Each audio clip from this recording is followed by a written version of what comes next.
ولم تصن من نحيا الظلام إلى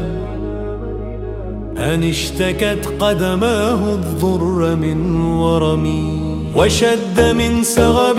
أحشاءه وطوى تحت الحجارة كشحا مترف الأدم، وراودته الجبال الشم من ذهب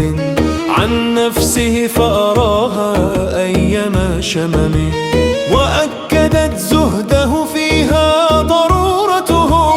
إن الضرورة لا تعدو على العصم، وكيف تدعو إلى الدنيا ضرورة من لولاه لم تخرج الدنيا من العدم. محمد سيد الكونين والثقلين والفريقين من عرب ومن عجم، نبينا الآمر الناهي فلا أحد أبر في قول لا منه ولا نعم، هو الحبيب ترجى شفاعته لكل هول من الأهوال مقتحم،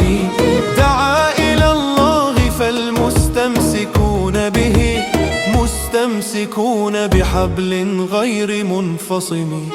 فقى النبيين في خلق وفي خلق ولم يدانوه في علم ولا كرم، وكلهم من رسول الله ملتمس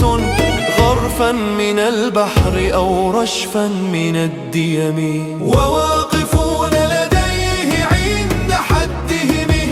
من نقطة العلم أو من شكلة الحكم، فهو الذي تم معناه وصورته، ثم اصطفاه حبيبا بارئ النسم، منزه عن شريك في محاسنه، فجوهر الحسن فيه غير منقسم، دعته النصارى في نبيهم، واحكم بما شئت مدحا فيه واحتكم،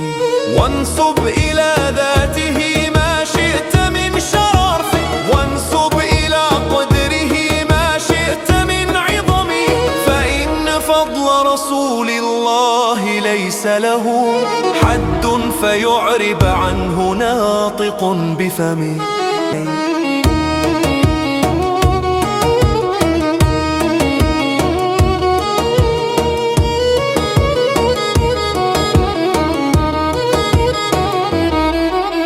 وكيف يدرك في الدنيا حقيقته نار مياه تسلوا عن دون الحلول، فمبلغ العلم فيه أنه بشر، فأنه فيض فلد الله كلهم، وكل آي أجر رسل الكرام بها، فإنما اتصلت بالوره بهم، فإنه شمس فضل هم كواكب.